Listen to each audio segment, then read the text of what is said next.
actively participate, but also to positively influence cultural, social movements and restoring more balanced, harmonized world. Take it away. Thank you.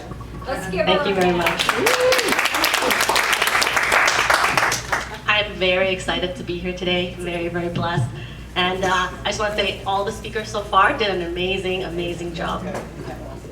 And I just came back from the UK, so the air was quite dry there. A lot of people ask me, how did you get started as a speaker? And if you asked me a year ago, did I ever think that I would be here speaking to you guys today? No. Did I imagine speaking at the Nelson Mandela Theatre at the University of Oxford about a week ago? No.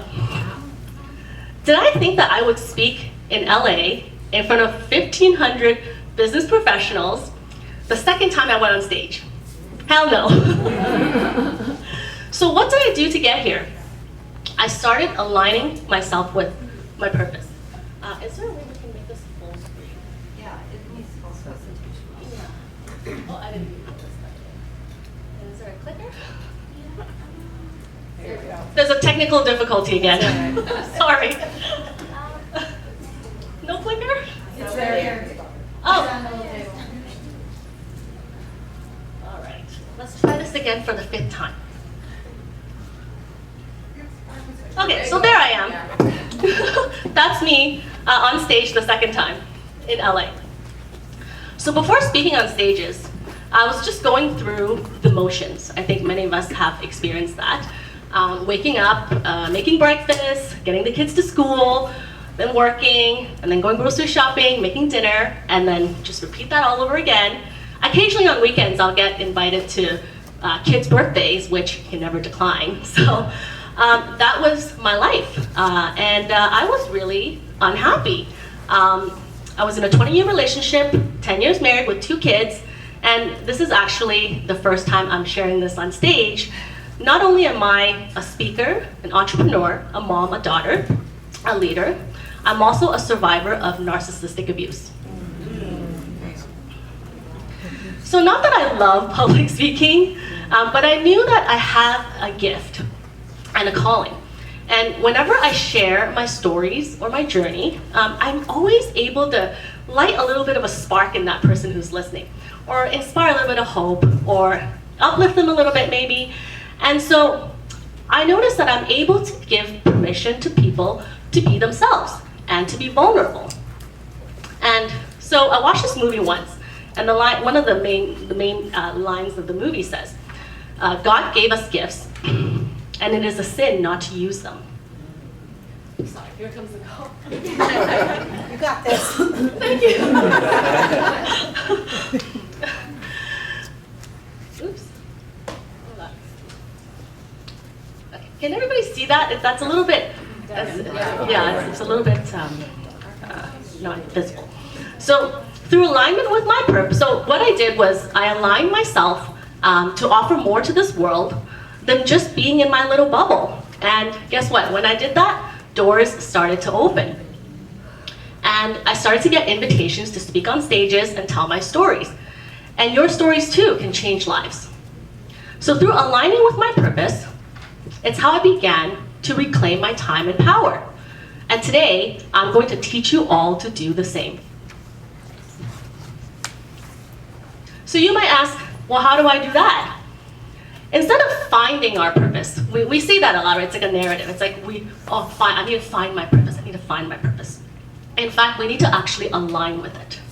Finding suggests that we're striving or we're molding ourselves into something that fits our purpose. But aligning, it's a posture of stillness. Aligning is about releasing things. It's about releasing things that no longer serve us. Whereas finding suggests that we're going to be chasing something. Aligning is a state of being, whereas finding is a form of performance. We're always finding and chasing and being that version of us that maybe isn't necessarily the right version of us. And finally, when we align, our posture is to receive.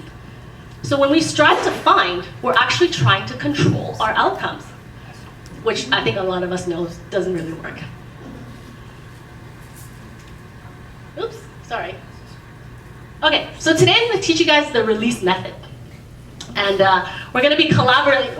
We're going to be collaborating as well with your standing. So I'm going to everybody stand up once again.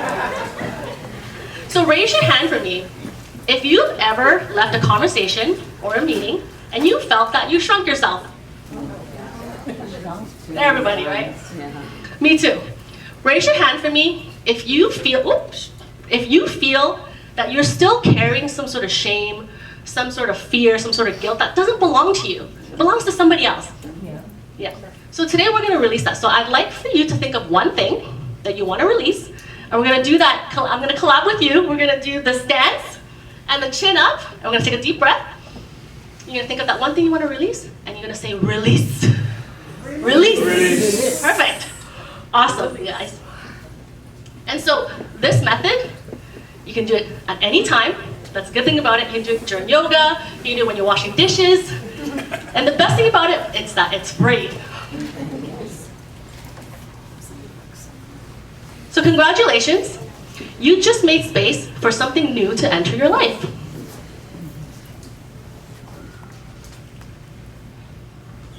So the next thing I want to talk to you guys about, it's a cognitive shift from focusing on goals to standards. So when we operate on goals, we're actually constantly reaching. We're constantly reaching something that's in a distant future. If we focus on standards, on the other hand, we're not reaching. We're actually focusing on something that just needs to be upheld. Our standards govern our boundaries. So who we spend time with, where we spend our energy on, and they're non-negotiable. Goals, let's face it, we're all humans, right?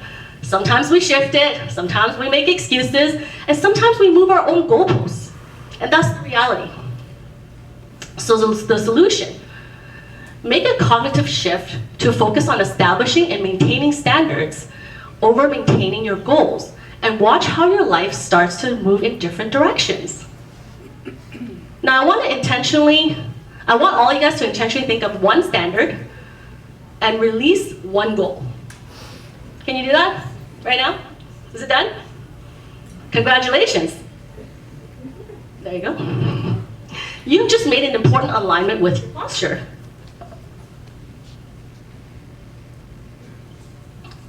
So the last thing I want to talk to you guys about is the freedom frequency.